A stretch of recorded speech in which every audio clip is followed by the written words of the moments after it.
העולם שעבד מנהיגו. Oh, the world lost its leader. ואוי לה לספינה שעבד קברניטה. That the oil is the shame, such a shame for this sheep that lost its captain and doesn't have this shepherd. The shepherd, right? Avraham Avinu led this world. He taught them what is good, what is positive, how to believe in Hashem, and all of a sudden they don't have it anymore. This was Avraham Avinu. From the other side, Bil'am was Ruach Dvoha. What's a Ruach Dvoha? Think only about himself. Greed, selfishness. He wanted everything just to himself. See how he wants the money, how he humiliates the important people that Balak sends to him, tells him, you're not important, I need more important than you. Hashem doesn't accept me, he wants me to go with more important. And in a result, they hate him. They don't like this kind of attitude. Slowly they get away from him and they leave him and they don't want to be next to him. Because that's what happens, when people are greed, when people, are trying to cheat others or take advantage of others. Once Balak saw that Bilam cannot help him, he tells him, you have no permission to stay here. Just get away, run away from here. No, I'm sorry, go away, or just run away from here. That's what he tells him. So he says, I see that Hashem even doesn't want to respect you. And this is something that bothered him very much. When he doesn't get the respect, he wants respect very much. When Bil'am passed away, it says nobody had any eulogy. He scorned everybody and he died in a shame. He went to get money. He tells Balak, because of my advice, 24,000 people of the Jewish people died. So now you have to pay for that. He goes, and because Israel were in a fight with Moab at that time, comes Pinchas and kills Bilam HaRasha. Ellen Kent was a volunteer in the university, in the medical center of the University of New York, okay? And he was absent from that hospital for about a week. When he comes back, he sees things changed. He sees that the atmosphere have changed over there. Oh, it's less cold, it's less sterile, it's more friendly, the atmosphere. And he's wondering what exactly happened that people changed a little bit. The receptionist smiled at him when he came in. They're usually so busy, don't have time for anybody. And there's this specialist, doctor, comes out and he greets him. Usually specialists never pay attention to volunteers. They ignore them. You know who I am, you know who you are. And then another volunteer goes by and she also smiles at him. And he hears the receptionist, she's answering phones. A lot of phone calls are coming in. And to everybody she says, Baruch Hashem, everything, he's stable, he's okay, don't worry, he's okay, thank you so much, God bless you too. He hears that day when he comes in so many times, Baruch Hashem, God bless you, Baruch Hashem, and he doesn't listen. What exactly happens? As a volunteer, one of his jobs was to go and give the mail to all the people that were in the hospital, that were hospitalized. And as he looks, huge pride, he never had such a, what, nobody gave any mail for the past week that he wasn't here? He didn't understand what happens. So as he looks at the pile of the letters, he sees all of them are addressed to one person, Harav Moshe Feinstein. This is when he understood what exactly happened. Harav Moshe Feinstein was in that hospital. So he comes and he gives the rabbi this big amount of letters, and the rabbi is like, good morning to you, I'm so sorry to bother you, and you're holding this heavy lift a heavy load on you. He says, no, no, no, God forbid, it's not a bother. So how are you with the rabbi? And he says, I'm fine, how are you? To everyone that takes care of this rabbi, he pays attention. Whether it's nurses or cleaning ladies or doctors, or the one that is in charge of the nutrition, right? She tells him what to eat, and he asks her, "Did you eat something nutritious today yourself?" You know, he asks her back. And the guy, nurse that was sleeping over there in the bed, not in the bed, but next to him to make sure he was a male nurse. And he sees that his head is keep falling because he's falling asleep, and he's telling him, maybe you take this pillow, maybe you arrange the chairs, maybe it's going to be cold so you'll be able to sleep. He really cares about the people. And then doctors that have a privilege in the past to ask his advice in all kind of subjects, you know, about science or medical according to halacha, they have a privilege to that they want to see him. And patients heard that the big rabbi is there, also try to have a hope, maybe they will pass, maybe he will come out, maybe they will able to have to greet him or to get a bless from him or something. So basically a lot of people around, and they all try to help, and they get so much appreciation from him, it's unbelievable. From the other side, there was another man in that hospital by the name Mr.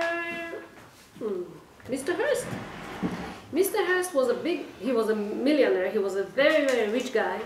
He owned, a whole big network of newspapers and magazines and stuff like that. He felt very important. He felt himself a very important man. And he keeps calling the nurse station, and the light is blinking there constant from his room, and he keeps ringing there and keeps ringing there. And when someone answers him, what is this? Why nobody answers my phone? I cannot tolerate this thing. It's not acceptable. It's not this. So he calls again the station, and the head of the nurse, she sends a young nurse to him. And he's like, if I would ask for a student, I would call ahead. I don't want students. I want the head nurse. I want my rights. I want it. He keeps demanding this service or respect or whatever it's going to be. And she's like, we can't. We're so busy. And then she told him, we have another important patient. Excuse me. I am important over here. Who is another important person over here? So then she told him, it's Rabbi Feinstein. And he's like, big deal. Ask him, tell him that I could interview him if he wants. Like, he thought that if he's going to ask to interview, he's going to jump out. And this is the difference between ruach gvoha that we mentioned and ruach nemucha. Next thing that we have is nefesh shvela. What is nefesh shvela? Nefesh shvela is somebody that is happy with all what he has. You know? Nefesh is the will, the desires of the person. When somebody is happy with whatever he has nefesh shvela. He doesn't have big desires. He doesn't want these things in the world. He doesn't need so. It says about Avraham Avinu that he was asked to go to Canaan. Okay, so he knew in advance that he's not going to live in a very, very high standards, that he's going to give up for all the, but because what he's looking for, it's not these materialistic things. What he was looking for was meaningful life. And see how Avraham Avinu was when he became the king of the world. So this Melech Moab that I mentioned before, Melech Sdom, he tells him, we want to give you all, whatever you conquered, we want to give you back. He says, I won't take anything. I don't need anything. Lo michut v'atzroch nal. I don't need nothing, I don't need. This is somebody that is happy with all whatever he has, doesn't ask for more, doesn't ask for valuables and stuff. The Chavetz Chaim, we know that he also lived this type of life that he didn't care about materialistic things. It's a very known story, everybody knows it, that once a journalist comes and wanted to interview him, And when he enters the house, he was shocked. So he comes, where are your furniture? Where's the sofa? Where's the armchairs? Where's this? He says, and where are yours? He says, I'm a traveler. My home, I'm temporary here. Things are in my home. Here, so I'm temporary over here too. That's what he told me. So you understand that in his home, he didn't really have any luxuries, right? So, but one day, one thing, one item in his home did made a difference in his life. This was when he was supposed to make Aliyah, to move to Israel. So they were able to arrange and take, to pack his books and things that he wrote and stuff, but furniture they couldn't really take with them. And then the neighbor that they had a non-Jewish neighbor that saw that they're moving. And he comes to the wife of the Chafetz Chaim and he tells her, I see that you're moving, can I please have your table, your husband's table?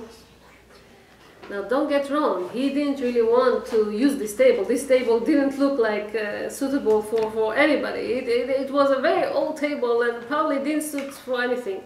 He just wanted to use it as a wood, to put it in his, how you call it, fireplace. That's what he wanted to do. So, but she saw that he wanted it very much, and she's like, okay, we'll give it to you. She came home and she told the Chafetz Chaim that this Gentile, he wants his table. Look at this. The rabbi said, "Oi!" and he had this sigh that comes out of him, and tears came out of his eyes, and he says, "This table, I learned on it so much Torah, and you gave it to this Gentile." That's what he said. So we look at things a little bit different. Bil'am had nefesh rechava. What is nefesh rechava? Constant chase after desires. Wants to get another thing and another thing. And this person, he is strengthening his selfishness, because he is always busy with making his ego even higher. He wants to satisfy all his desires. He says, "Im iten li Balak melo beito kesef v'zahav." Even if Balak will give me all his valuables, all whatever he has at home, I wouldn't be able to, let's say, curse the Jewish people. Rashi says, "Lamadnu mizeh." We learned from this that shenafsho rechava. He really wanted all whatever Balak had. He really wanted all his money and all his gold. And of course Balak will not give him everything that he has, but in his imagination he already conquered it. He wanted it. He wanted to have all whatever Balak can offer to him. This is nefesh rechava. And we know that he didn't have any limit to his desires. In Masechet Sanhedrin it says that he was with his donkey. He didn't have a problem with this. אמר רבי שמעון בר יוחאי, מסכת סוטה, כל אדם שהוא גס רוח כאילו עובד עבודה זרה. It's like worshipping idols. שכתוב במשלי, תאוות השם כל גבל לב, השם despises, hates when people are too arrogant, when they're too proud. And it says, ולא תביא תאווה על ביתך. Says another rabbi, it's כאילו בא על כל העריות. Whoever is so arrogant, it's כאילו בא על כל העריות. He commits adultery. And says הבעל הממלואז that because Bil'am was so much into desires, this was the advice that he gave to Balak, to make Jewish people sin in adultery, because all his mind was around this. Achida Omer says that this nefesh hachava, ruach gvoha, ayin ra, whatever we said before, all these are opposed to hakina, hatava, va'akavod. When somebody has jealousy, when he has desires, and he demands respect, all these things motzi'im et ha'adam min ha'olam. And this is the reason that it says in the Mishnah that I read you before, that Talmidei Avraham Avinu, whoever has ayin, they're not so much into desires and stuff like that, they feel happy. Why? Because they're happy with what they have. They're not in constant pressure, to get this and to get that. They're much calmer than all these students of Bil'am that never happy with what they have, keeps being jealous, not have wants desires, wants respect, wants money, wants this. Okay, why do we have Abraham as opposed to Bil'am? Why not Moshe? Has a lot of reasons. I want to get into it, but one of the things that we see here is that Abraham didn't give us Torah. What Abraham taught us is midot, qualities. A person that have a lot of Torah but doesn't have midot, it could be wicked, could be bad, like Bilam Rasha. We learn from Abraham, not the Torah. Torah we learn from Moshe. We learn from Abraham the midot, the derech eretz, the chesed, the caring that he had for other people. A person that a person that has all these qualities, he is the one that can accept the Torah. So it always goes together. Another difference between Abraham and Bil'am, it says about both of them, "Vayachavosh et chamoro," or et atono. They prepared themselves their donkey. So Abraham, in a way, conquers his materialistic desires to serve Hashem in the best way possible when he gets up in the morning to go and do the will of Hashem. What was the will of Hashem? Go and sacrifice Yitzchak. And he does it. And he's not even questioning. He's not even asking. He doesn't delay. He doesn't let himself think twice. He goes to sacrifice Yitzchak because that's what Hashem asked him to do. What Hashem asked Bil'am to do? Not to go and curse.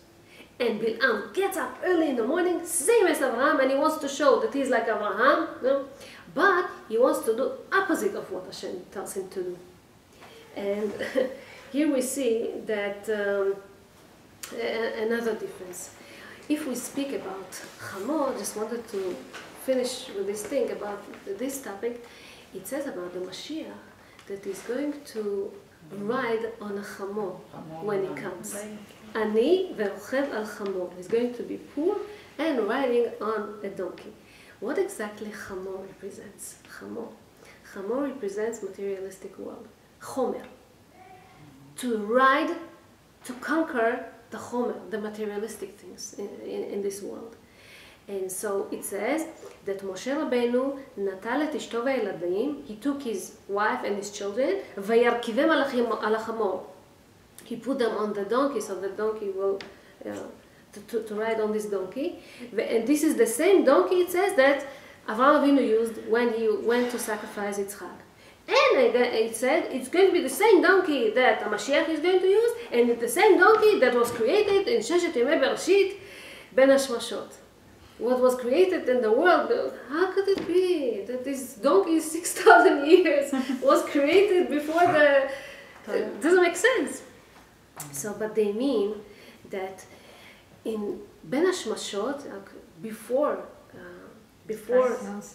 sunset, this is when all these things that were created that are beyond the nature. All these things that are mentioned over there in Pirkei Avot, Pi Ha'aton, the mouth of the donkey, Pi Ha'aretz, the mouth the opening that happened in the earth to swallow Korach. All these things that is mentioned over there are things beyond the Teva, beyond the nature. And when somebody is controlling, is conquering his nature, he elevates himself above nature. And Abraham and Moshe, they were able to do it, and so the Mashiach supposed to be conquering, being above and not having all these materialistic desires.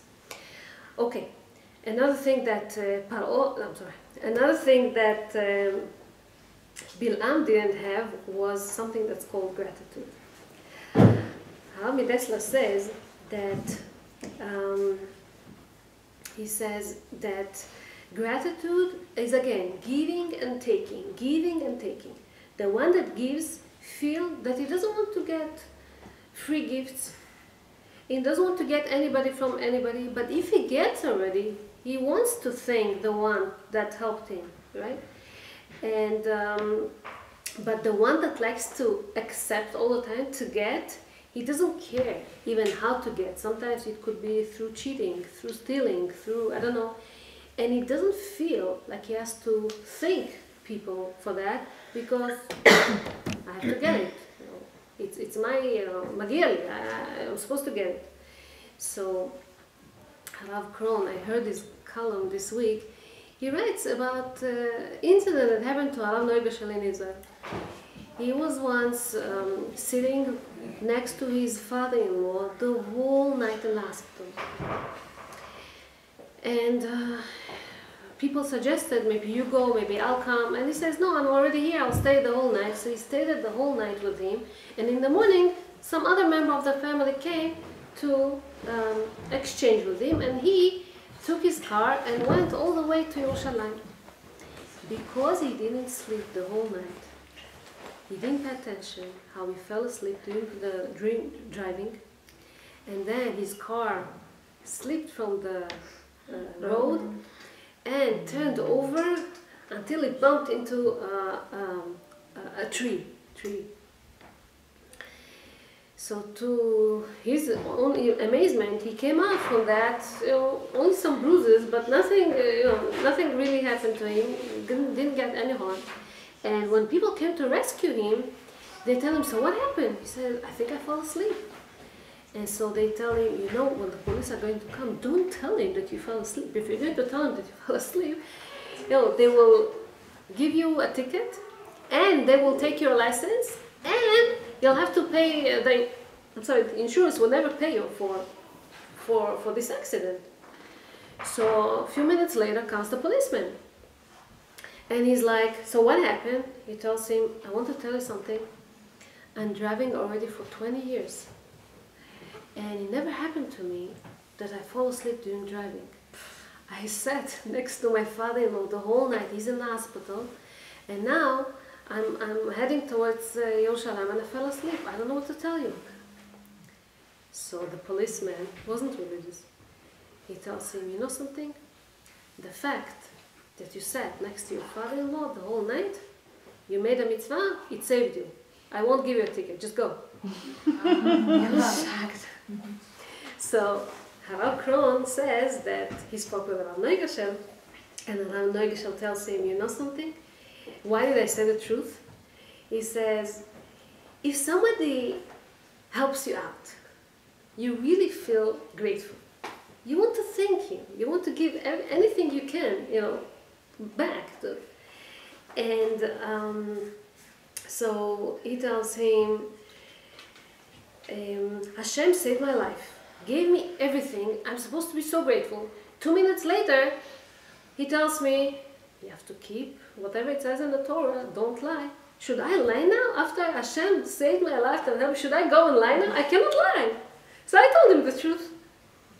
And so nothing, when you say the truth, it's the best thing that happens. But basically here we learn how to be hakarato, how to feel grateful. Let's finish with what we learn from the students of Avraham Avinu as opposed to the students of Bilam. Bilam wants to teach us something. Bilam, he taught people that you could have desires, sanctify these desires, make them the most important thing for you. He made the Jewish people sin in Baal Peor, which is a very bad thing over there. People failed in adultery over there. And the Western world basically is going after Bilam and his methods. Today, what's important? The body, the beauty, love, all this Hollywood thing. People are trying to suffer. They're not trying to suffer, but they suffer themselves to look more beautiful, to have silicone implements, to have plastic surgery, to have tattoos, to have to look the skinniest you can, so that because this is the fashion, to buy this thing and to buy that thing. This is the fashion. This is what they believe in. This is their olam hazeh. This is their olam haba. This is everything for them. Avraham Avinu teaches us different. Be kind to others. Be careful about others.